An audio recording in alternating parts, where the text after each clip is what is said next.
Esta es una de esas rutas en las que al comienzo hay que hacer un acto de fe, pero que mejora espectacularmente a medida que avanzamos, y lo hace muchísimo antes de lo que esperamos. Comenzando tempranito para aprovechar el fresco, nos encaramamos a los riscos de Tamadaba con la loable excusa de realizar un increíble y panorámico recorrido circular que nos muestre un nuevo sendero por el Valle de Agaete. En esta primera parte del ascenso subimos por el lomo del Albercón para introducirnos en el cauce del Barranquillo de los Moros, uno de los topónimos de la zona derivados de la presencia de esclavos africanos en los ingenios azucareros del valle a finales del siglo XV. Lo que hasta ahora había sido una caminata con bellas vistas de Agaete y la costa de Sardina se convierte en toda una experiencia. Una sacudida emocional y visual de la costa oeste de una Gran Canaria remota en la que te conviertes en el protagonista de cariño e encogido a los senderistas. Nos encontramos en el lomo del Manco, donde visitamos los restos de un horno de cal construido en 1948 para las obras del canal de Guayedra. Lomo donde también podemos contemplar la era del Cardón Grande o del lomo del Manco.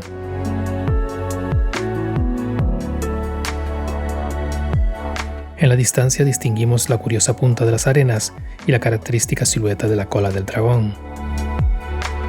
Estamos por encima de todo. La rutina, las preocupaciones y las prisas quedaron abajo. Cortijo de Guayedra, Roque Faneque, Pinar de Tamadaba, disfrutamos del Olimpo Gran Canario. Nuestro ascenso continuará a los pies del Morro de la Vejera, aunque nos detenemos un momento en la degollada de la arena para disfrutar a la derecha del espectáculo de los riscos de Tamadaba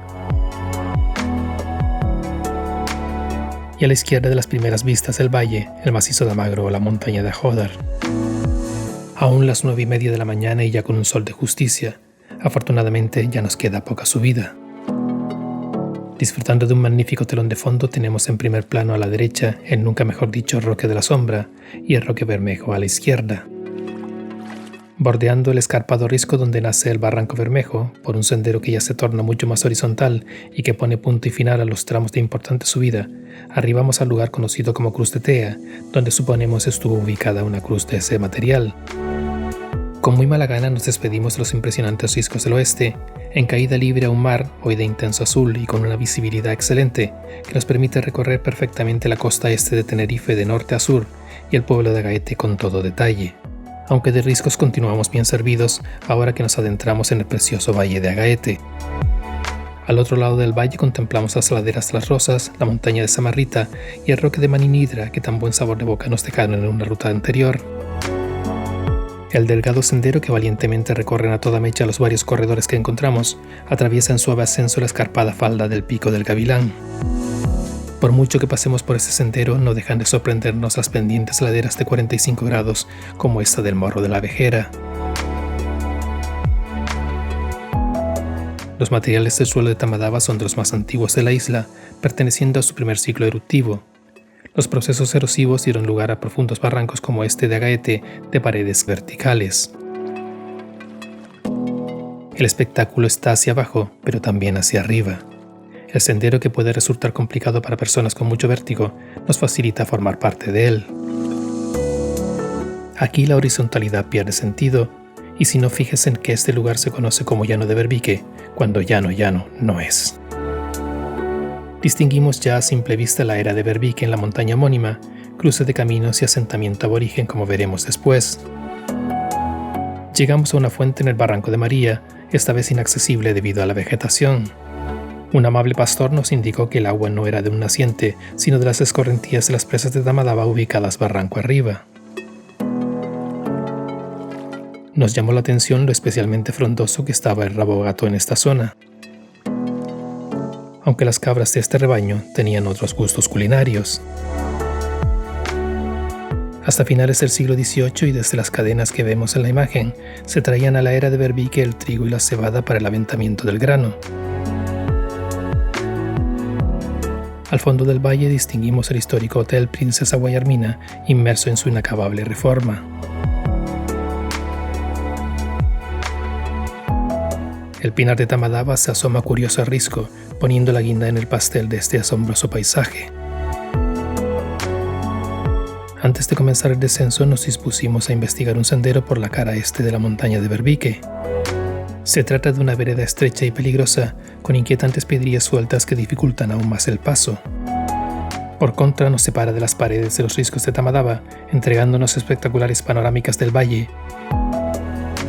y de los propios riscos del macizo de Tamadaba, con unas vistas de primera fila de sus increíbles y verticales moles basálticas por las que descienden barrancos casi verticales. Formaciones basálticas correspondientes al primer ciclo de formación de la isla, que datan de entre 10 y 2 millones de años. Desandamos nuestros pasos y volvemos a la era de Berbique. Comenzamos el descenso al valle por el camino real que nos llevará al pago de San Pedro. Un camino conocido hoy en día por ser el empleado por los romeros en la fiesta de la rama. En la antigüedad lo empleaban los lugareños para llevar productos en mar al centro de la isla y traer productos en las medianías y cumbre. Pasamos junto al poblado aborigen de Berbique. Son unas 100 cuevas, naturales y artificiales, con restos de silos y graneros, algunas con paredes sorprendentemente lisas. Hoy inaccesibles, en su momento andenes naturales complementados con andamios de palo permitían a los antiguos canarios moverse con seguridad en esta fortaleza vertical. Aprovechando recursos tanto de la cumbre como del valle, obtenían el agua de varias fuentes permanentes como la de las goteras que visitaremos después. Los derrumbes en época reciente han forzado el cambio del trazado original del camino, que ha sido mejorado con la incorporación de una barandilla en los tramos más complicados, renovada y de mayor extensión que la última vez que pasamos. Continuamos por un camino hoy imprescindible del senderismo isleño, y antaño de los pinocheros, carboneros o madereros, todos ellos trabajadores del pinar. En el barranco del Chorro encontramos la fuente de las goteras.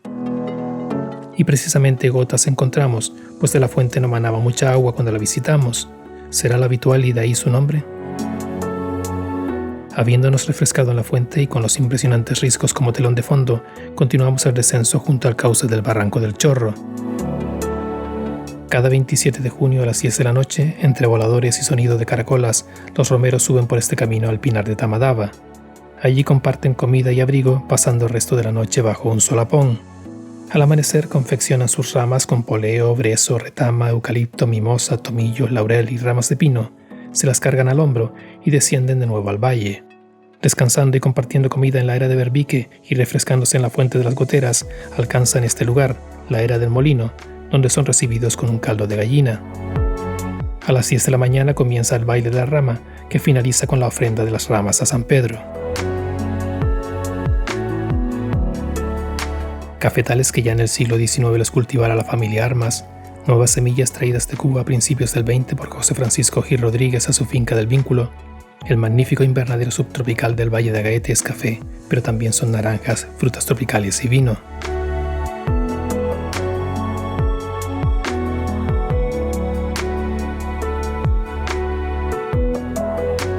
El camino de los romeros finaliza en la vecindad de enfrente, y justo enfrente, al otro lado del barranco, llegamos al pago de San Pedro, hasta principios del siglo XX conocido como Valle Hornillo. El tramo final de la ruta lo realizamos recorriendo el cauce del barranco de Agaete, siguiendo el sendero habilitado por el ayuntamiento el pasado mes de abril. Un sendero que no recomendamos hacerlo en horas y días de máximo calor, pues no hay prácticamente sombra en su recorrido. Me encantó este tramo con suelo conformado a bases de lavas basálticas de la formación Berrazales que recorren el lecho del barranco hasta el mar. El tramo estrella del barranco lo conforman este encantador acueducto y un caidero de resbaladizas rocas basálticas que salvamos cómodamente mediante una escalera habilitada por el ayuntamiento para el sendero. Al recorrer estas ingentes extensiones de Rabogato nos es difícil imaginar el Agaete de bosques de palmeras, almácigo y laurisilva, solo con algunos claros abiertos por los aborígenes para sus cultivos y dehesas. Esos bosques, combustible de los ingenios azucareros, quedaron tristemente arrasados entre finales del siglo XV y principios del siglo XVI. Tarde como siempre, las ordenanzas del Consejo de Gran Canaria de 1531 prohibieron la tala de dragos, palmas, almácigos y saos, protegiendo los pinares de Teror, Gáldar y Tamadaba. El nuevo sendero habilitado por el ayuntamiento, que recorrimos al completo hasta las salinas en una ruta anterior, es la excusa ideal para encaramarnos a los riscos de Agaete, si es que hace falta excusa alguna para esto.